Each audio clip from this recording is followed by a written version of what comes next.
Group trend क्या होते हैं। देखिए प्यारे बच्चों, ग्रुप का मतलब ग्रुप है, ट्रेंड का मतलब है चेंज और वेरिएशन।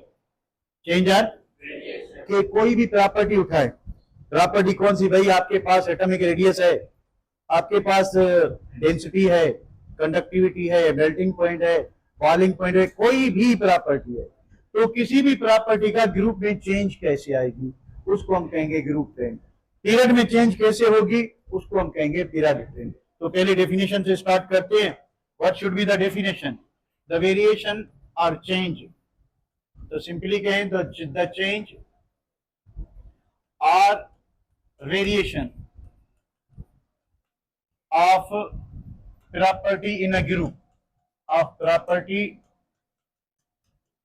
in a group, कि ग्रुप के अंदर कोई भी प्रॉपर्टी कैसे चेंज होगी इसका ग्रुप ट्रेंड।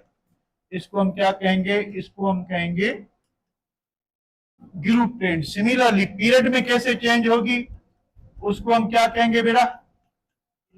पीरियडिक ट्रेंड कहेंगे। ठीक है, तो भाई ग्रुप में कोई प्रॉपर्टी है वो कैसे चेंज हो रही है, सच एज एटम का रेडियस है, तो भाई ग्रुप में क्या होगा, पीरियड में क्या होगा? जब हम ग्रुप में ऊपर से नीचे आएंगे तो वो बढ़ेगा कि कम होगा, जब हम पीरियड में जाएंगे तो वो बढ़ेगा कि कम होगा, होगा क्या, वो हमें ग्रुप या पीरियडिक ट्रेंड बताएगा। ठीक है, अच्छा अब हम पढ़ेंगे एटॉमिक प्रॉपर्टीज। एटॉमिक प्रॉपर्टीज में क्या क्या पढ़ेंगे? सबसे पहले हम पढ़ेंगे एटम का radius. Number 1 atomic radius. Atomic radius, तो आपने कहीं ना कहीं सुन रखा होगा कि एटम जो है वो स्फेरिकल होता है। एटम क्या होता है?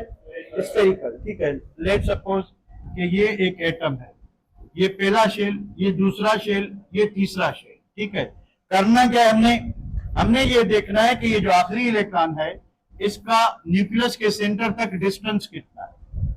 न्यूक्लियस के सेंटर से लेके आखिरी इलेक्ट्रॉन कहां तक फैला हुआ है, इस डिस्टेंस को हम कहते हैं एटॉमिक रेडियस कहते हैं। तो सिंपल डेफिनेशन क्या होगी?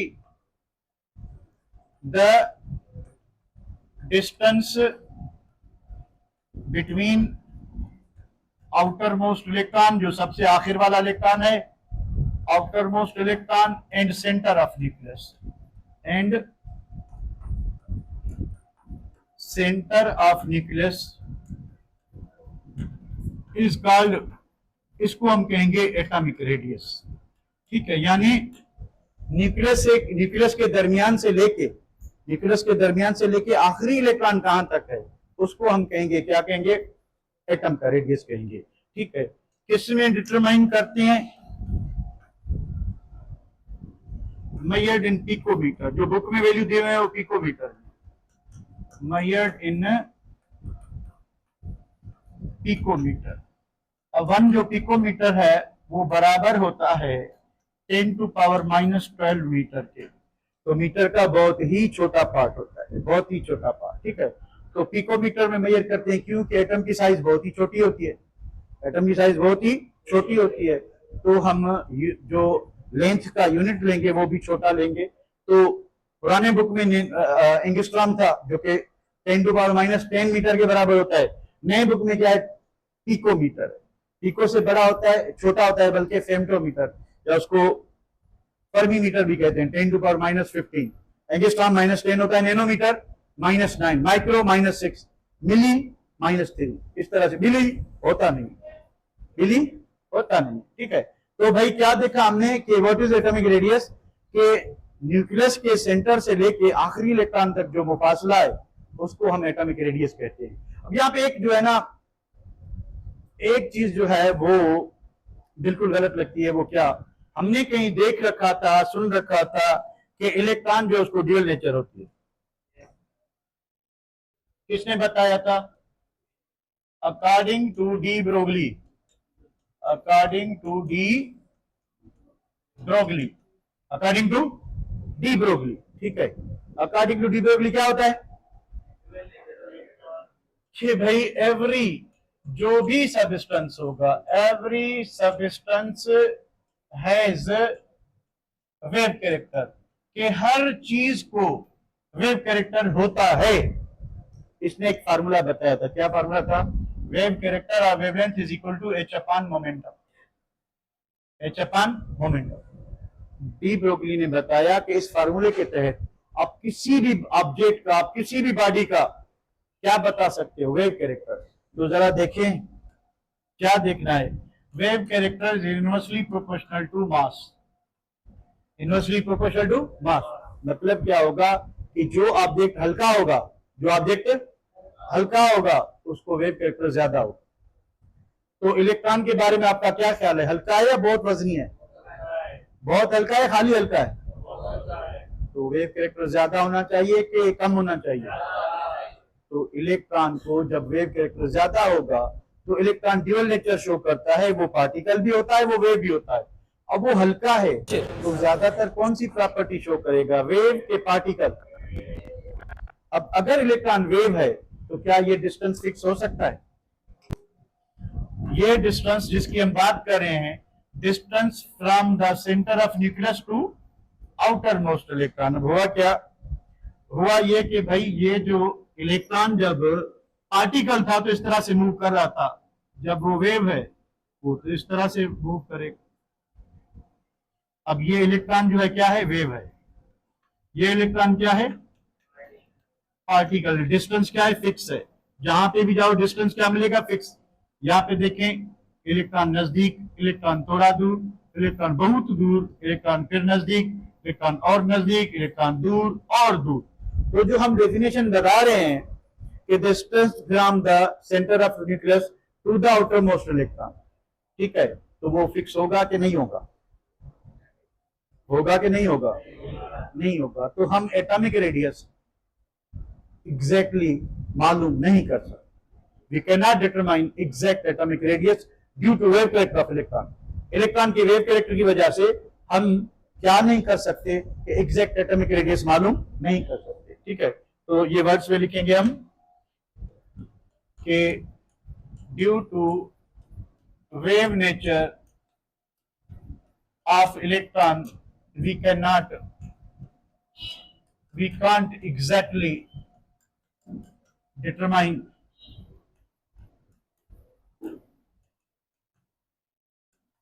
एटॉमिक रेडियस के एटम की पोजीशन, जब इलेक्ट्रॉन की एटम के अंदर इलेक्ट्रॉन की पोजीशन फिक्स ही नहीं होगी तो हम ये डिस्टेंस फिक्स या एग्जैक्टली मालूम नहीं कर सकते। तो फिर हम क्या करें?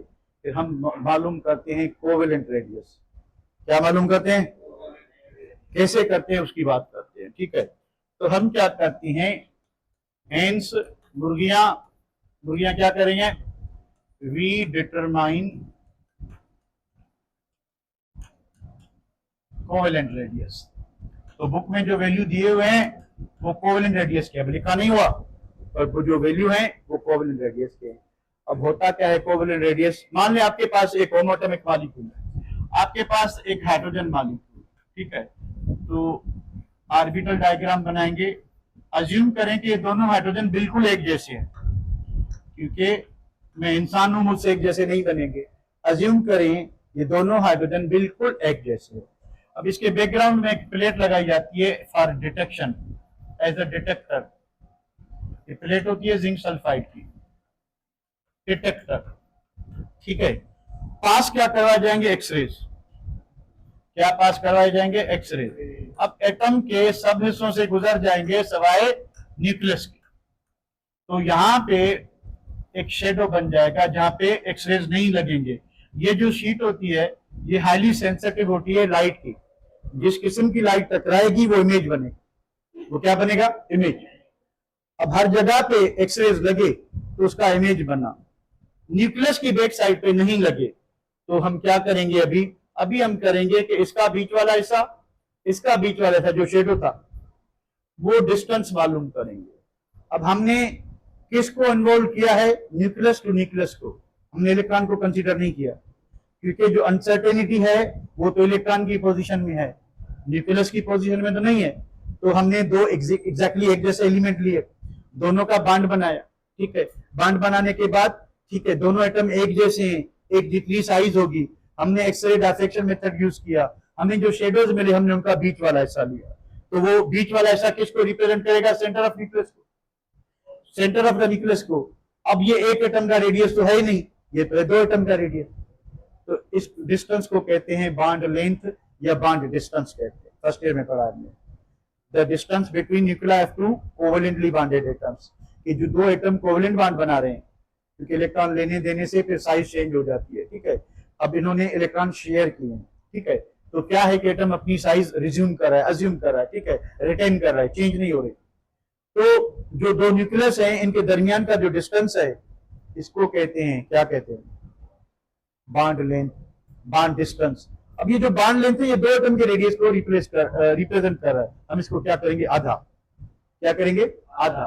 तो half of the bond length between homonuclear covalently bonded atoms is called covalent radius. उसको क्या कहते हैं, तो यानी ये रेडियस जितना आया, फॉर एग्जाम्पल इतना आया, ठीक है, ये बॉन्ड लेंथ है, हम क्या करेंगे, इसको आधा करेंगे, तो ये जो आधा वैल्यू आएगा ये आएगा कोवेलेंट रेडियस एक एटम का, ये होगा कोवेलेंट रेडियस दूसरे एटम का। तो डेफिनेशन वहां क्या होगी, the half of the bond length या बॉन्ड डिस्टेंस, जो भी कहें एक ही बात है, between 2 homonuclear covalently bonded atoms.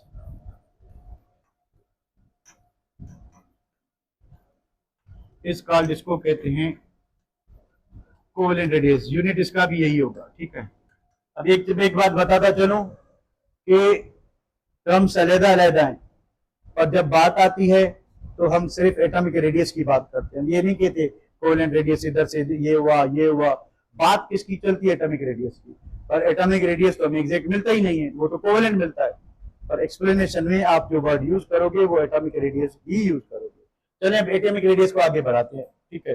अब एटॉमिक रेडियस हम पढ़ रहे हैं, ग्रुप ट्रेंड पढ़ रहे हैं और पीरियडिक ट्रेंड, कि ग्रुप और पीरियड में एटॉमिक रेडियस वेरी कैसे होगा, चेंज कैसे होगा, वेरिएशन कैसे आएगी, वो हम पढ़ रहे हैं, ठीक है। तो चलें इस बात को आगे बढ़ाते हैं। In the same group atomic radii, radius का प्लूरल रेडिया है, ठीक है, या आप कहें तो कोवेलेंट रेडिया है, ठीक है। क्या होता है, इंक्रीजेस डाउन द ग्रुप, के ग्रुप में जब आप नीचे आओगे तो एटॉमिक रेडियस क्या होगा, इंक्रीज होता जाएगा। क्या होता जाएगा बेटा, इंक्रीज। क्यों इंक्रीज होगा, उसके 3 रीजन। क्यों इंक्रीज होगा, उसके 3 रीजन हैं। कौन से रीजन हैं, ठीक है, ड्यू टू इंक्रीज इन, के बढ़ेंगे, क्या बढ़ेगा, increase in number 1, number of shells बढ़ेंगे, नंबर ऑफ शेल्स। आप ग्रुप के अंदर एक एटम से दूसरे एटम पर आते हैं तो आप नोट करोगे शेल्स बढ़ते जाएंगे। पहले एलिमेंट के पास एक शेल होगा क्योंकि वो पहला पीरियड होगा ग्रुप के अंदर, पहला एलिमेंट पहला पीरियड, दूसरा एलिमेंट दूसरा पीरियड, 2 शेल हो जाएंगे, तीसरा एलिमेंट तीसरा पीरियड, 3 शेल हो जाएंगे, चौथा एलिमेंट 4 पीरियड, 4 जो है आपके क्या हो जाएंगे, शेल हो जाएंगे, ठीक है। तो 4 शेल हो जाएंगे, तो शेल्स बढ़ते हैं, इस वजह से एटम का रेडियस क्या होता जाएगा, बढ़ता जाएगा, ठीक है। ये देखिए भाई, आपके पास 1A ग्रुप है, 1A ग्रुप में पहला लिथियम है, फिर सोडियम है, फिर पोटाशियम है, फिर रुबिडियम है, फिर सीजियम है, ठीक है। तो लिथियम के पास 2 शेल होते हैं, सोडियम के पास 3 शेल होते हैं, पोटाशियम के पास 4 शेल होते हैं। तो एटम का रेडियस ग्रुप में क्या होता जाएगा, बढ़ता जाएगा। और इस चेंज को हम कहेंगे ग्रुप ट्रेंड। इस चेंज को हम क्या कहेंगे, ग्रुप ट्रेंड कहेंगे, कि एटम का रेडियस ग्रुप के अंदर बढ़ता जाएगा, बढ़ता जाएगा और बढ़ता जाएगा। क्यों, क्योंकि शेल्स बढ़ रहे हैं। एक फैक्टर ये होगा जो हमें दिखाई दे रहा है, इजी लग रहा है, ठीक है। 2 दूसरे फैक्टर हैं जो थोड़े टिपिकल है। Number 2, increase in screening effect,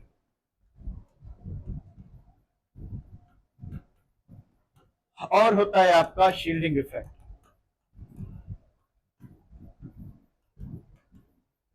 ये थोड़े टिपिकल है, इनको समझने की कोशिश करते हैं, ठीक है। अब देखिए एटम का रेडियस किस पे डिपेंड कर रहा है बेटा? एटम का रेडियस डिपेंड कर रहा है किस पे, कि न्यूक्लियस से आखिरी इलेक्ट्रॉन कितना दूर है, कितना दूर है, ठीक है। तो मान लें कि ये न्यूक्लियस है, ठीक है, ये क्या है, न्यूक्लियस, और ये है आपका आखिरी इलेक्ट्रॉन जिसको हम कहते हैं आउटर मोस्ट और valence electron, outer most electron, ठीक है। बीच में होते हैं दूसरे इलेक्ट्रॉन, बीच में होते हैं दूसरे इलेक्ट्रॉन, ठीक है। अच्छा, इनके बीच में जो इलेक्ट्रॉन होते हैं, ठीक है, इनको हम क्या कहते हैं? या तो आप इनको कहोगे इनर इलेक्ट्रॉन्स, या इनको कहते हैं कोर इलेक्ट्रॉन्स, जो भी नाम लें आपकी मर्जी है। यानी वैलेंस इलेक्ट्रॉन को ये जो न्यूक्लियस अपनी तरफ खींच रहा है, वैलेंस इलेक्ट्रॉन को न्यूक्लियस जो अपनी तरफ खींच रहा है, इस खिंचाव में ये जो इनर इलेक्ट्रॉन्स हैं ये रुकावट डालेंगे, रेजिस्टेंस डालेंगे, ना खींच ना खींच, ठीक है। तो ये जो अंदर वाले इलेक्ट्रॉन है ये न्यूक्लियस के बीच में और आखिरी शेल का जो इलेक्ट्रॉन है उनकी अट्रैक्शन के बीच में स्क्रीन का काम करते हैं, शील्ड का काम करते हैं। एक सिंपल सा एग्जांपल लें, आपके पास दो मैग्नेट हैं, आपके पास दो मैग्नेट हैं, आप मैग्नेट को आहिस्ता आहिस्ता एक दूसरे के नजदीक लाते हो, आप देखोगे जैसे जैसे डिस्टेंस कम होता जाएगा तो अट्रैक्टिव फोर्स बढ़ती जाएगी। अगर सेम पोल ले आओ तो फिर रिपल्सिव फोर्स बढ़ती जाएगी, ठीक है। आपने क्या किया कि भाई आप पोल नजदीक ला रहे हो, आपने किसी और को कहा कि बीच में कुछ रख दो। मान लें कि आपने ये बुक के कुछ पेजेस 10-15 पेजेस बीच में रख दिए, तो अट्रैक्टिव फोर्स बढ़ जाएगी कि कम हो जाएगी? कम हो जाएगी।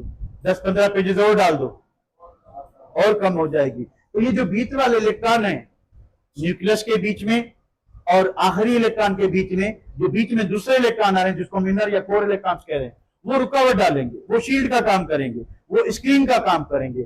फिर अंदर जितने इलेक्ट्रॉन बढ़ते जाएंगे उतनी शील्ड का मोटापा, उसकी जो थिकनेस है वो इंक्रीज होती जाएगी और ये इफेक्ट क्या होता जाएगा? इंक्रीज। तो इस इफेक्ट से क्या हो रहा है? क्या अट्रैक्टिव फोर्स बढ़ रही है या कम हो रही है? कम हो रही है। तो इलेक्ट्रॉन को न्यूक्लियस के नजदीक आना चाहिए या न्यूक्लियस से दूर जाना चाहिए? नजदीक आना चाहिए कि दूर? जब इलेक्ट्रॉन दूर जाएगा तो एटम का रेडियस क्या होगा? बढ़ेगा। तो ये one of the simple reason था कि शेल्स बढ़े, वो तो हमें दिखाई दे रहे हैं, हम आंखों से देख रहे हैं, ठीक है। पर ये जो दो रीजन है, स्क्रीनिंग और शील्डिंग इफेक्ट, ये हमें दिखाई नहीं देते, ये हम समझना पड़ेगा। कैसे समझना पड़ेगा? मान लें आपके पास लिथियम है, आपके पास क्या है? लिथियम। लिथियम में क्या होता है? न्यूक्लियस, न्यूक्लियस के बाद एस के दो इलेक्ट्रॉन, एस के दो इलेक्ट्रॉन, उसके बाद आखिरी इलेक्ट्रॉन, ठीक है। तो आखिरी इलेक्ट्रॉन और न्यूक्लियस के बीच में दो इलेक्ट्रॉन की शील्ड है, दो इलेक्ट्रॉन की दीवार। आ गया सोडियम, एटॉमिक नंबर 11, पहले न्यूक्लियस, फिर एस ऑर्बिटल के दो इलेक्ट्रॉन, फिर एस ऑर्बिटल के दो इलेक्ट्रॉन, फिर पी ऑर्बिटल के 6 इलेक्ट्रॉन, उसके बाद आ गया आखिरी इलेक्ट्रॉन। तो आप नोट करें कि न्यूक्लियस और इलेक्ट्रॉन के बीच में 10 इलेक्ट्रॉन रुकावट डाल रहे हैं, न्यूक्लियस और इलेक्ट्रॉन के बीच में 2 इलेक्ट्रॉन रुकावट डाल रहे हैं। तो मुझे बताएं रुकावट कहां ज्यादा होगी? तो जैसे जैसे शेल्स बढ़ते जाएंगे तो इनर इलेक्ट्रॉन्स भी बढ़ते जाएंगे, कोर इलेक्ट्रॉन्स भी बढ़ते जाएंगे, रुकावट भी बढ़ती जाएगी और अट्रैक्टिव फोर्स कम होती जाएगी। इलेक्ट्रॉन न्यूक्लियस से दूर जाएगा, दूर जाएगा तो एटॉमिक का रेडियस क्या होगा? इंक्रीज। ये एक मरतबा इसको आप खुद पढ़ लें और कोई क्वेश्चन है तो पूछ लें, एक मरतबा सिर्फ इसको पढ़ लें, एक मरतबा पढ़ लें पहले। बाबा जो भी हो एक मरतबा पढ़ लो, अरसलान पहले एक मरतबा पढ़ लो, एक मरतबा वर्ष में पढ़ लो, उसके बाद में आपके क्वेश्चन लेता हूं। सिंपल बात ये पहली वाली है कि एटम का रेडियस ग्रुप में बढ़ रहा है। क्यों बढ़ रहा है? 3 रीजन है। एक तो शेल बढ़ रहे, दूसरा ये 2 इफेक्ट बढ़ रहे हैं। बस इन इफेक्ट को समझेंगे, इफेक्ट है क्या, काम कैसे करते हैं, तो ये देखें जरा, काम कैसे करते हैं ये देखें जरा।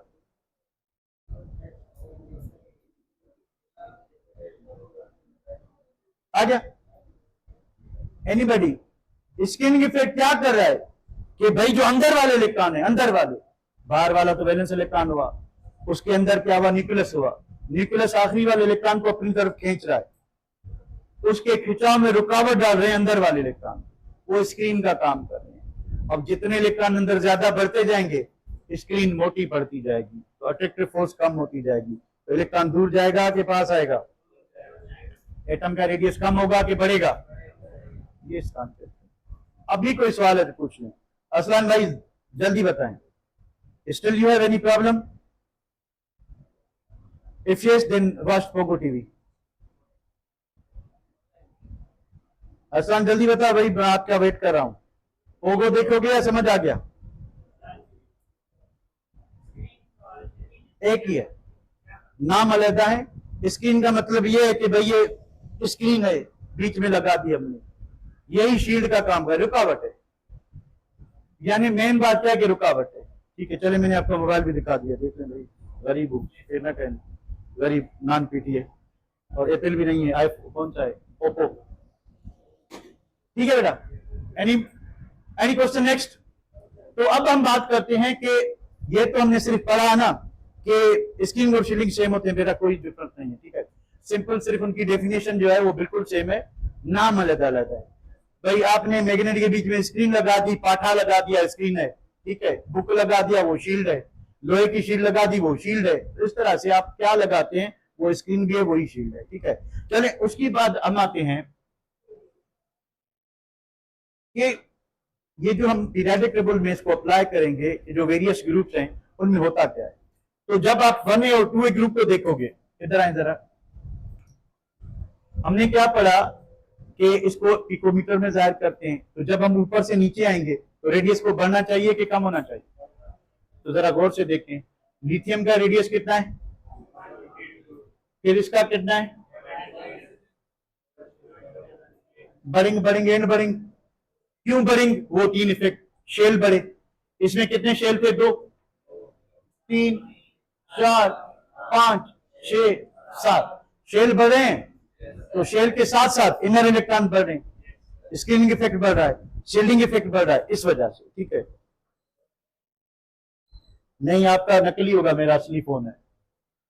देखें और क्या चीज है, इधर देखिए, 112 145 194 219 53, और ये गलत लिखा हुआ है, इसमें नहीं होता। ठीक है, आगे जाके ये एक्सेप्शनल केसेस जरूर हैं, पर रेडियम, पहली बात के रेडियम और फ्रेंशियम को हम प्रॉपर्टीज में इंक्लूड नहीं करते। क्यों नहीं करते, उसका रीजन है, आप ग्रुप में देखोगे कि francium and radium are omitted from respective because they are radioactive.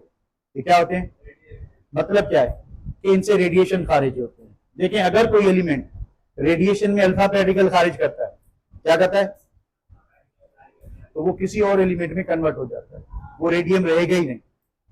ठीक है, फ्रेंशियम की भी सेम कंडीशन है, और ये हाईली एक्टिव रेडियोएक्टिव एलिमेंट है, यानी 1 सेकंड के अंदर हजारों जो अल्फा गामा पजामा पार्टिकल है वो खारिज करते हैं ना, तो ये अपनी असली हालत में ज्यादा देर रह ही नहीं सकते, तो इनकी स्टडीज हम कर ही नहीं सकते। ठीक है, तो इसको छोड़े आप, बाकी यहां तक देखें कि ट्रेंड क्या हो रहा है, बढ़ रहा है। ठीक है, तो एस ब्लॉक एलिमेंट में कोई कमी बेशी नहीं है, एटम का radius top to bottom continuously बढ़ता जाएगा, बढ़ता जाएगा। ठीक है, तो इसी को हम वर्ड्स में लिख लेते हैं कि इन 1A एंड 2A ग्रुप क्या हो रहा था, atomic radii increases down the group, down the group के ग्रुप के अंदर एटॉमिक रेडियस बढ़ता गया, बढ़ता गया, बढ़ता गया। ठीक है, एक चीज समझ लें कि जितनी भी आगे प्रॉपर्टीज हम पढ़ने वाले हैं सब एटॉमिक रेडियस पे डिपेंड करते हैं, सब एटॉमिक रेडियस पे ये आएगा तो दूसरी प्रॉपर्टीज आएंगी। और बड़ी बात यह है कि सारी की सारी जो दूसरी प्रॉपर्टीज हैं जो हम पढ़ने वाले हैं, ठीक है, thermodynamic properties, electronegativity, electron affinity, ionization energy, वो सब इसके इनवर्सली प्रोपोर्शनल है। साइज ज्यादा तो वो वाली प्रॉपर्टी कम है, जो भी पढ़ेंगे। ठीक है, सारी नहीं, पर आगे इसके आगे जो पढ़ेंगे। उसके बाद ये होता है कि जो 3A ग्रुप है, कौन सा ग्रुप है, 3A। 3A ग्रुप में क्या होता है कि गड़बड़ी शुरू होती है। हमने क्या देखा था, क्या होना चाहिए, टॉप टू बॉटम रेडियस बढ़ना चाहिए कि कम होना चाहिए, बढ़ना चाहिए। तो आप गैलियम को देखें जरा, क्या दिख रहा है आप, एल्यूमिनियम से गैलियम बड़ा होना चाहिए, पर क्या है, छोटा। ठीक है, तो ये जो 3A ग्रुप है, 3A ग्रुप में क्या होता है कि जो एटॉमिक रेडियस का ट्रेंड है वो इरेगुलर है। क्यों है इसको भी हम डिस्कस करते हैं, पर हमें पीरियोडिक टेबल चाहिए इसके लिए, जरा गौर करें। पीरियोडिक टेबल कहाँ है भाई, आजा आजा। और दूसरी बात उल्टी है इसमें, दादा इसमें नहीं है, ये वाला। तो मैं जरा छोटा करता हूं इसको, यहां से समझाता हूं मैं आपको। ये देखें, 3A ग्रुप कहां से शुरू हो रहा है, वो यहां से। बोरान, बोरान के बीच में देखें, ये आपकी 1s ऑर्बिटल फिल हो रही है, इसमें 2s और 2p, 2s और 2p, इसमें 3s और 3p। ठीक है, इसमें क्या है 4s, कौन सी है 4s। उसके बाद ये क्या है 3d, 3d के बाद आएगा गैलियम। ऊपर देखिए कोई डी ऑर्बिटल नहीं है, ऊपर कोई डी ऑर्बिटल नहीं है। तो चौथे पीरियड में सडनली डी ऑर्बिटल के 10 इलेक्ट्रॉन आते हैं, खाली इलेक्ट्रॉन तो नहीं आते, इसके साथ न्यूक्लियस में प्रोटॉन भी तो आते हैं ना, इलेक्ट्रॉन खाली तो नहीं आएंगे, न्यूक्लियस में 10 प्रोटॉन भी आएंगे। तो न्यूक्लियर चार्ज कहते हैं कि न्यूक्लियस पर पॉजिटिव चार्जेस कितनी है, न्यूक्लियस में प्रोटॉन कितने हैं। तो ये सडनली जो 10 प्रोटॉन न्यूक्लियस में बढ़ रहे हैं, ऊपर वाले में थे, इधर थे नहीं थे, इधर थे नहीं थे, इधर थे नहीं थे, यहां पे सडनली 10 प्रोटॉन एक्स्ट्रा आ गए। अब वो एल्यूमिनियम के अंदर में नहीं थे, गैलियम के अंदर में एक्स्ट्रा 10 प्रोटॉन यानी 10 पॉजिटिव चार्जेस न्यूक्लियस पे बढ़ रही है। और वो न्यूक्लियस होता है जो इलेक्ट्रॉन को अपनी तरफ खींचता है, और न्यूक्लियस में मौजूद पॉजिटिव चार्जेस होती हैं, जितनी ज्यादा होंगी उतना ज्यादा फोर्स से क्या करते हैं, इलेक्ट्रॉन को खींचते हैं। तो जैसे ही ये डी इलेक्ट्रॉन अचानक से इंट्रोड्यूस होंगे, ठीक है, डी इलेक्ट्रॉन अचानक से इंट्रोड्यूस होंगे, तो उनका इफेक्ट क्या होगा कि न्यूक्लियस की जो अट्रैक्टिव फोर्स है वो ऑल ऑफ सडन ज्यादा इंटेंसिटी से बढ़ जाएगी। इवन दो शेल भी बढ़ा, पर शेल में 10 एक्स्ट्रा प्रोटॉन आए, तो वो जो सेल की साइज बढ़ी थी उसके हिसाब से 10 प्रोटॉन ज्यादा थे। तो ओवरऑल इंपैक्ट क्या होगा, ओवरऑल इंपैक्ट ये होगा कि अट्रैक्टिव फोर्स बढ़ जाएगी। बजाय होना ये चाहिए था कि इलेक्ट्रॉन को दूर जाना चाहिए था, पर डी ऑर्बिटल की, डी इलेक्ट्रॉन की, इसको डी कंट्रैक्शन कहते हैं। ठीक है, डी ऑर्बिटल की इन्वॉल्वमेंट की वजह से साइज बढ़ने की बजाय उल्टा क्या हो गई, कम हो। नीचे भी आप देखोगे तो साइज इतनी ज्यादा नहीं बढ़ती जितना दूसरों में बढ़ती है। ठीक है, तो ये सिर्फ मैंने आपको दिखाना था। उसके बाद होती है ये लेंथेनाइड कंट्रैक्शन। आप देखें यहाँ पे 14 इस जगह पे एक्स्ट्रा प्रोटॉन आ जाते हैं। ठीक है, अब ये क्वेश्चन ये भी होता है कि इस सीरीज को इधर क्यों नहीं रखा गया, भाई पीरियड की ये जो टेबल की बॉडी है बहुत बढ़ जाएगी। अगर ये 14 रखें इधर, उसके बाद दूसरी पीरियडिक टेबल आगे से इसके आगे कंटिन्यू करें, तो जो बॉडी है वो बहुत बढ़ जाएगी। तो for the sake of simplicity, for the sake of continuity, इन दो सीरीज को नीचे रखते हैं। होती कहां पे, इनकी पोजीशन इस जगह पे है ना, यहाँ पे 2 सीरीज आएंगी, उसके बाद ये दोबारा पीरियडिक टेबल आपकी शुरू होगी। तो हम क्या करते हैं, इसको उठा के नीचे रखते हैं, इधर एरो लगा हुआ है कि यहाँ पे है ये। ठीक है, तो जब डी ऑर्बिटल अचानक आती है तो इफेक्ट होता है, जब एफ ऑर्बिटल अचानक इस पीरियड में आती है, छठे पीरियड में, तो इसको लेंथेनाइड कंट्रैक्शन बोलते हैं, और इसको बोलते हैं डी कंट्रैक्शन। इस वजह से होगा क्या, होगा ये कि साइज बजाय बढ़ने के साइज कम हो जाएगी, या कम हो जाएगी, या कम बढ़ेगी, या उतनी ही रहेगी। ठीक है, होना ये चाहिए कि उसको ज्यादा बढ़ना चाहिए, पर इस इफेक्ट की वजह से या तो साइज कम होगी या उतनी ही रहेगी, होना बढ़ना चाहिए था, या थोड़ी सी बढ़ेगी जिसको ज्यादा बढ़ना चाहिए था। चलें अब वापस आते हैं, देखते हैं कि ऐसा क्यों हुआ था, वो मैंने आपको बताने की कोशिश की। अब यहां देखें क्या है, एटॉमिक रेडियस। ठीक है, तो डी ऑर्बिटल की इन्वॉल्वमेंट के बाद जो पहला ग्रुप सामने आता है वो 3A होता है। 3A से पहले क्या होती है, डी ऑर्बिटल फिल होती है, तो उसका जो सबसे ज्यादा इफेक्ट होगा सिर्फ डी पे होगा, तो सॉरी 3A ग्रुप पे होगा। किस पे होगा, 3A।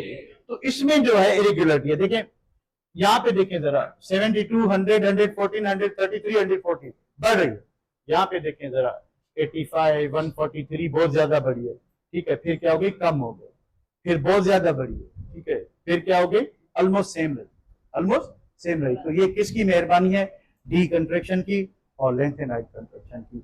अब इसकी वजह से 3A ग्रुप की आप जो भी प्रॉपर्टी पढ़ोगे, मैंने आपको ऑलरेडी बताया कि जितनी भी प्रॉपर्टी एटम के रेडियस पे डिपेंड करती है। अब रेडियस में ये रेगुलर वेरिएशन है, तो जितनी भी आप प्रॉपर्टी पढ़ोगे, आप इलेक्ट्रोनेगेटिविटी पढ़ोगे, आप इलेक्ट्रॉन एफिनिटी पढ़ोगे, आप आयनाइजेशन एनर्जी पढ़ोगे, 3A ग्रुप में आपको इरेगुलरिटी मिलेगी। 3A ग्रुप में आपको, क्योंकि वो प्रॉपर्टीज किस पे डिपेंड करती हैं, साइज पे, और साइज गड़बड़ है तो दूसरी प्रॉपर्टीज भी ऑटोमेटिकली क्या हो जाएंगी, गड़बड़ हो जाएंगी, ठीक है। ये आपको सिर्फ बता रहा था। बाकी मोर और लेस आप जितने भी एलिमेंट देखोगे तो टॉप टू बॉटम आपको रेडियस बढ़ता हुआ मिलेगा, थोड़ा या ज्यादा, कहीं कहीं पे आपको एक्सेप्शन नजर आ जाएगी, क्योंकि जो सॉलिड होते हैं, सॉलिड में और भी फैक्टर होते हैं, पैकिंग फ्रैक्शन होता है, क्लोज पैकिंग होती है, बहुत सारी चीजें जो आपके लेवल से ऊपर है, तो उसको डिस्कस करना मुनासिब नहीं समझता। बस सिंपल ये है कि 3A ग्रुप को छोड़ के, 3A ग्रुप को छोड़ के बाकी जितने ग्रुप हैं उनमें मोर और लेस आपका atomic radius top to bottom क्या होता जाएगा, बढ़ता है। Have you got this point guys? तो ये देखें 77, 118, 122, 40, 46 बढ़ा, ठीक है, 75, 110, 120, 140, 150 बढ़ा, ठीक है, 73, 103, 119, 142, 168 बढ़ा, ठीक है, 72, 100 और उसके बाद 114, 133 कम हुआ, ठीक है, 144, 71, 98। अच्छा, ये जो रेडियस होते हैं ना, इनको हम कोवेलेंट रेडियस या एटॉमिक रेडियस नहीं कहते, ये होते हैं वैन डर वाल्स रेडियस। ये क्या होते हैं, नोबल गैसेस में, क्योंकि नोबल गैसेस कोवेलेंट बॉन्ड बनाते ही नहीं है, ठीक है। अब कोवेलेंट बॉन्ड नहीं बनाते तो हम उनका कोवेलेंट रेडियस मालूम नहीं कर सकते, और एटॉमिक रेडियस एग्जैक्टली मालूम होता नहीं, तो हम इनका लेते हैं वैन डर वाल्स रेडियस, क्योंकि इनके बीच में जो फोर्स होती है वो कौन सी होती है, वैन डर वाल्स फोर्स। उनमें कौन सी होती है, वैन डर वाल्स फोर्स 3 होती है ना, हाइड्रोजन बॉन्ड, क्या होती है, हाइड्रोजन बॉन्ड, चल रही है भाई, ठीक है। कौन सी अट्रैक्टिव फोर्स होती है, hydrogen bond, dipole dipole force और लंदन डिस्पर्सन फोर्स। इनमें जो होती है वो होती है लंदन डिस्पर्सन, क्या होती है। अब वो फोर्स कमजोर में कमजोर होती है, कमजोर में कमजोर होती है तो पार्टिकल बहुत क्लोज होंगे या थोड़े से दूर होंगे, थोड़े से दूर होंगे, दूर होंगे तो हम दूर वाले एटम का अगर न्यूक्लियस का डिस्टेंस लेंगे तो वो बड़ा आएगा कि कम आएगा, उतना आएगा जितना कोवेलेंट में आया था, उससे कम आएगा, उससे ज्यादा आएगा।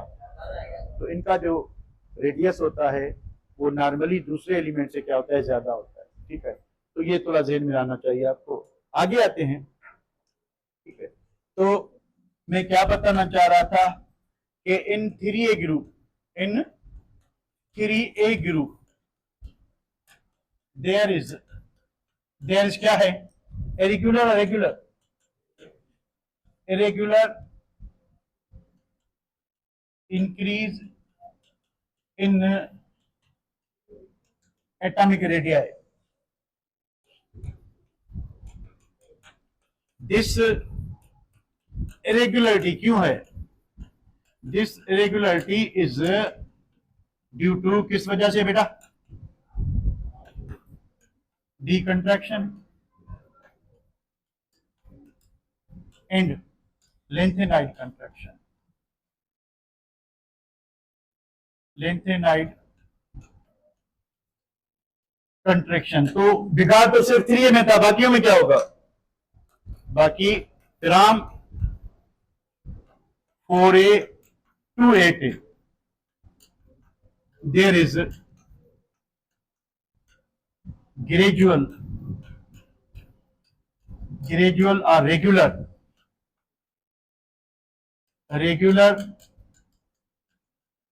increase in radius, increase in radii from top to bottom. जब आप ऊपर से नीचे आओगे तो आपको एटॉमिक रेडियस बढ़ता हुआ मिलेगा, आपको एटॉमिक रेडियस क्या मिलेगा, बढ़ता हुआ मिलेगा, ठीक है बेटा। चले इसी तरह से इसको आगे बढ़ाते हैं, एटॉमिक रेडियस हो गया पूरा।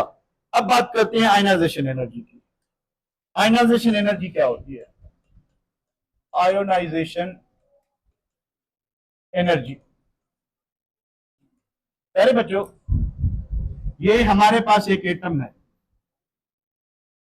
एटम को भी हम बना रहे हैं, लेट सपोज कि हाइड्रोजन एटम है। कौन सा एटम है, हाइड्रोजन। इलेक्ट्रॉन अभी न्यूक्लियस में नहीं, न्यूक्लियस से बाहर है, इलेक्ट्रॉन जो है वो क्या है, न्यूक्लियस से बाहर यानी आइसोलेटेड है, अकेला है, ठीक है, शेल में नहीं है, शुक्र आजाद, ठीक है। तो इलेक्ट्रॉन अकेला है, किसमें नहीं है, शेल में नहीं, ठीक है, दूर खड़ा हुआ है, अकेला इलेक्ट्रॉन अगर एटम में नहीं है तो उसकी पोटेंशियल एनर्जी जीरो होती है, उसकी पोटेंशियल एनर्जी जीरो होती है, ठीक है, पोटेंशियल एनर्जी क्या होती है, जीरो होती है। अभी सही चल रही है बेटा,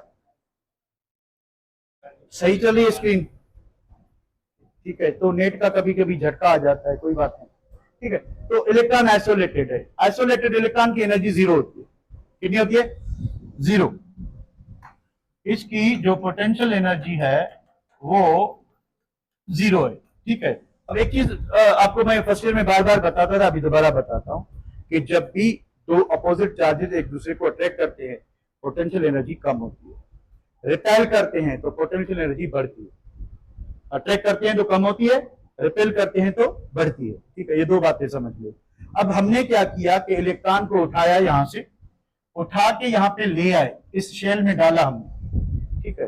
अब उठा के लाए, मिसाल के तौर पे ये मैंने पेन नीचे गिरा दी है, ठीक है, गिरा दी, एक सेकंड महंगी है थोड़ी, इधर गिराता, गिराई, अब मेरे हाथ में खुद ब खुद तो नहीं आएगी, मुझे काम करना पड़ेगा, मुझे एनर्जी यूज करनी पड़ेगी, ठीक है। मैं झुका, मैंने पेन उठाई, मेरी बॉडी ने मूव किया मतलब एनर्जी यूज की, मैंने फोर्स लगाई, ठीक है, वर्क किया, तब जाके पेन दोबारा मेरे हाथ में आई।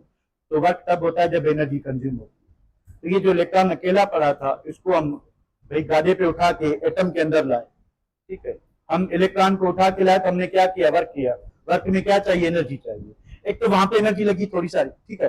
अब दूसरा, जब इलेक्ट्रॉन इधर आ जाएगा तो न्यूक्लियस इसको क्या करेगा, अट्रैक्ट करेगा, तो अट्रैक्ट करेगा तो अट्रैक्शन से पोटेंशियल एनर्जी कम होके बढ़ जाए, कम होगी, जीरो से कम हो तो क्या होगी, माइनस हो जाएगी, क्या हो जाएगी, माइनस, ठीक है। तो जब तक इलेक्ट्रॉन एटम के किसी शेल में रहेगा उसकी पोटेंशियल एनर्जी क्या रहेगी, माइनस रहेगी। तो हाइड्रोजन के केस में एनर्जी कितनी हो जाती है जब ये इलेक्ट्रॉन पहले शेल में होता है, माइनस 1313 किलो जूल पर, यानी न्यूक्लियस इतनी फोर्स से इस इलेक्ट्रॉन को अट्रैक्ट कर रहा है कि इतनी एनर्जी क्या हो जाती है, रिलीज हो जाती है, ठीक है। चले एटम बन गया, इलेक्ट्रॉन हम लाए, हमने एटम में डाला, एटम के न्यूक्लियस ने उसको अट्रैक्ट किया और इतनी एनर्जी खारिज हो गई, एटम बन गया। और जितनी ज्यादा एनर्जी खारिज होगी एटम उतना ज्यादा स्टेबल होगा, एटम उतना ज्यादा स्टेबल होगा, क्योंकि अब इलेक्ट्रॉन निकलेगा नहीं। कब तक नहीं निकलेगा, जब तक इतनी एनर्जी आप दोगे नहीं। अब आप चाहते हो हम इलेक्ट्रॉन को रिमूव करना चाहते हैं, हमें नहीं चाहिए इलेक्ट्रॉन, बस हमें खाली एटम चाहिए, तो जितनी एनर्जी रिलीज हुई थी उतनी आप दोबारा वापस दोगे, ठीक है। अब क्या करोगे, जब इतनी एनर्जी का फोटोन दोगे प्लस 1313 किलो जूल पर मोल, तो इतनी एनर्जी बर्दाश्त ना करते हुए इलेक्ट्रॉन यहां से निकल जाएगा, इलेक्ट्रॉन यहां से निकल जाएगा। तो इलेक्ट्रॉन को निकालने के लिए खुद ब खुद नहीं निकलेगा, फूका देने से नहीं निकलेगा, ठीक है, और दाल खाते भी नहीं निकलेगा। तो इलेक्ट्रॉन को निकालने के लिए एनर्जी चाहिए, क्या चाहिए, अब कितनी एनर्जी चाहिए, हर एटम की अपनी चाहिए। किसी एटम में इलेक्ट्रॉन लूजली बाउंड होगा, किसी में टाइटली होगा, किसी में और टाइटली होगा। तो atom to atom electronic structure vary करती है, तो इलेक्ट्रॉन पे न्यूक्लियस की अट्रैक्शन भी वेरी करेगी। तो हर एटम से इलेक्ट्रॉन निकालने के लिए एक फिक्स अमाउंट ऑफ एनर्जी चाहिए, उस एनर्जी को हम कहते हैं आयनाइजेशन एनर्जी। उस एनर्जी को क्या कहते हैं, यानी एटम से इलेक्ट्रॉन निकलेगा तो पॉजिटिव आयन बनेगा, एटम आयनाइज हो जाएगा, तो एटम को आयनाइज करने के लिए कितनी एनर्जी चाहिए, उसको आयनाइजेशन एनर्जी कहते हैं, या इसको आयनाइजेशन पोटेंशियल भी कहते हैं। इसको क्या कहते हैं, आयनाइजेशन पोटेंशियल भी कहते हैं। अब देखिए, आयनाइजेशन एनर्जी एक जनरल टर्म है, आप इलेक्ट्रॉन रिमूव कर रहे हो कोई भी एनर्जी यूज करके, आयनाइजेशन एनर्जी जनरल टर्म है। और ज्यादातर हम क्या करते हैं कि डिस्चार्ज ट्यूब में एटम को डालते हैं गैस स्टेट में, फिर potential difference electrical energy use करते हैं, क्या यूज करते हैं, इलेक्ट्रिकल एनर्जी। अगर आप इलेक्ट्रॉन को रिमूव करने के लिए इलेक्ट्रिकल एनर्जी यूज करते हो तो टर्म होगी आयनाइजेशन पोटेंशियल, ठीक है। इलेक्ट्रिकल यूज करते हो फिर भी आयनाइजेशन एनर्जी रहेगा, पर कोई भी और एनर्जी यूज करते हो, आप हीट एनर्जी यूज करते हो, आप लाइट एनर्जी यूज करते हो इलेक्ट्रॉन को रिमूव करने के लिए, फिर वो आयनाइजेशन पोटेंशियल नहीं कहलाएगा, आयनाइजेशन एनर्जी जरूर कहलाएगा। कोई भी एनर्जी यूज करो आयनाइजेशन एनर्जी कहलाएगा, क्योंकि आयनाइज करने के लिए एनर्जी चाहिए। एनर्जी कोई भी हो सकती है, इलेक्ट्रिकल, ठीक है, मैकेनिकल तो यूज नहीं होगी, क्योंकि हमने कोई खला मार के तो इलेक्ट्रॉन को नहीं काटना, हमने एनर्जी दे के निकालना है, ठीक है। तो उसके बाद दूसरी क्या हो सकता है, दूसरा भी लाइट एनर्जी, दूसरा हीट एनर्जी, ठीक है। तो अगर सिर्फ बिजली यूज करोगे तो आप इलेक्ट्रोड पोटेंशियल कहोगे, अगर कोई भी और हीट एनर्जी या लाइट यूज करते हैं तो फिर आयनाइजेशन एनर्जी। सिंपल डेफिनेशन क्या है, कोई बताएगा क्या होना चाहिए? The minimum amount of energy required to remove loosely bound electron from an isolated, अकेला आइटम होना चाहिए। आइसोलेटेड एक चीज समझ लें, अकेला आइटम हमेशा गैस होता है। जब एटम्स जुड़े होते हैं तो वो गैस, लिक्विड, सॉलिड हो सकते हैं। अकेला आइटम हमेशा क्या होगा, गैस होगा। Isolated gaseous atom, isolated gaseous atom क्या करेंगे, to form positive ion, to form positive ion is called, उसको हम कहते हैं आयनाइजेशन एनर्जी, ठीक है। यानी ये देखें प्यारे बच्चों, जरा गौर करें, वर्डिंग को जरा समझें। अब एक इलेक्ट्रॉन यहाँ पे, दूसरा यहाँ पे, तीसरा यहाँ पे, मुझे बताएं सबसे ज्यादा लूजली बाउंड कौन सा इलेक्ट्रॉन है, पहले शेल वाला या आखिरी वाला? तो डेफिनेशन में the amount of minimum amount, कम से कम कितनी एनर्जी चाहिए लूजली बाउंड, जो सबसे दूर होगा, न्यूक्लियस से जितना दूर होगा सबसे पहले वो रिमूव होगा। उसको रिमूव करने के लिए कितनी एनर्जी चाहिए, जब वो एटम अकेला हो, गैस स्टेट, अकेला हो, और क्योंकि अगर किसी के साथ कंबाइन होगा तो उसके न्यूक्लियस का भी इलेक्ट्रॉन पे इन्फ्लुएंस होगा। जब ये अकेला होगा तो सिर्फ एक न्यूक्लियस का इन्फ्लुएंस होगा इलेक्ट्रॉन पे। तो हमने क्या करना है, पहले इसको आजाद करना है, ठीक है। जब वो अकेला हो जाएगा तो फिर कितनी एनर्जी चाहिए, ठीक है। अब ये क्या होता है, ऑलवेज एंडोथर्मिक, हमेशा इलेक्ट्रॉन निकालने के लिए क्या चाहिए, एनर्जी चाहिए, ठीक है। एक्सप्रेस्ड इन किलो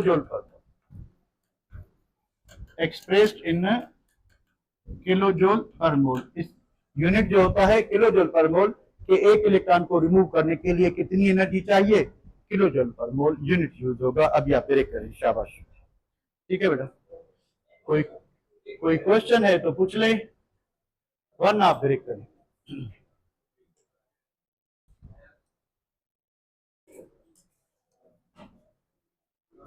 अगर किसी के पास कोई क्वेश्चन है तो वो पूछ लें, जिसका वीडियो रुक गया था तो वो पूछ लें, जो मिस हो गया तो मुझसे अभी पूछ लें।